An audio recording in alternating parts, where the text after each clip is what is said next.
Hey guys, তো চলে এসেছি জয়রাম চোক নিমতলা মহাপ্রভু মন্দিরে। আর তোমরা অবশ্যই মন্দিরের গানটা শুনতে পাচ্ছ। তো চলো দেখা যাক আমাদের জয়রাম চোক নিমতলা মহাপ্রভু মন্দিরটা কীরকম। আর আমার সাথে রয়েছে সন্দীপ, এই সামনের দোকানে বসে আছে। তো চলো যাওয়া যাক।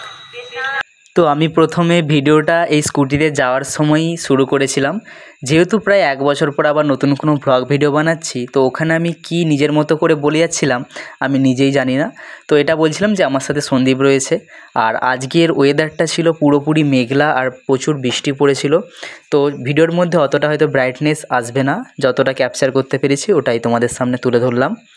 তো আমাদের সেদিনের ডেস্টিনেশন ছিল 3টে জায়গা: জয়রাম চোক নিমতলা মহাপ্রভু মন্দির, জয়রাম চোক মনকামনা কালী মন্দির আর জয়রাম চোক শিব মন্দির। তো প্রথমে আমরা জয়রাম চোকের নিমতলা মহাপ্রভু মন্দিরে পৌঁছে গিয়েছিলাম। আর মন্দিরটা তোমরা দেখতেই পাচ্ছ কতটা সুন্দর। আর ভিডিওতে মন্দিরটার সৌন্দর্য যতটা না ধরা পড়েছে, তার থেকে তোমরা সামনে দেখলে আরও বুঝতে পারবে যে মন্দিরটা কতটা সুন্দর আর প্রাকৃতিক পরিবেশটা কত মনোরম।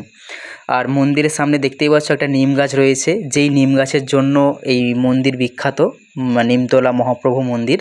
আর যেহেতু আগের দিন উল্টো রথ ছিল, তাই মন্দিরের সামনে রথটা দাঁড় করানো রয়েছিল। তো যাই হোক, তোমরা এর আগে কে কতবার মন্দিরটাতে এসেছো আর মন্দিরটা কেমন লেগেছে এবং তার পরিবেশটা কেমন লেগেছে অবশ্যই তোমরা কমেন্টে ঝটপট জানিয়ে দাও।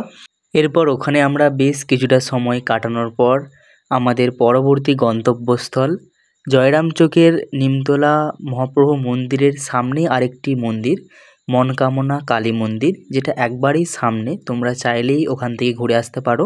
তো ওখানে আমরা চলে গিয়েছিলাম।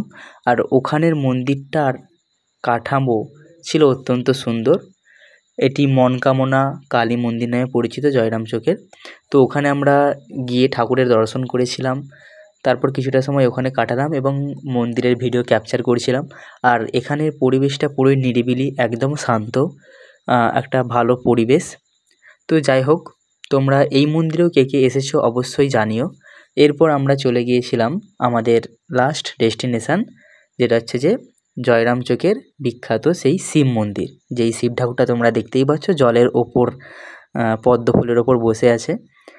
তো এখানে কিছু ফটো ভিডিও আমরা ক্যাপচার করি, তারপর আমরা এখান থেকে আমাদের বাড়ির উদ্দেশ্যে রওনা দিচ্ছিলাম।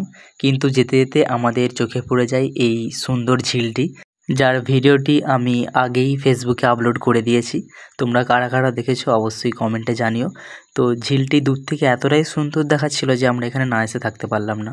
তো অনেকটা ভিতরে ছিল ঝিলটা, তবুও আমরা এখানে ফাইনালি এলাম এবং এখানকার মনোরম পরিবেশ সত্যিই খুব সুন্দর। তো তোমরা চাইলে একবার আসতেই পারো। তো যাই হোক, এইভাবেই আজকের দিনটা আমাদের কাটলো। দিনটা পুরোপুরি মেঘলা ছিল, যাই হোক বৃষ্টিটা থেমে গিয়েছিল, অতটাও বৃষ্টি হয়নি।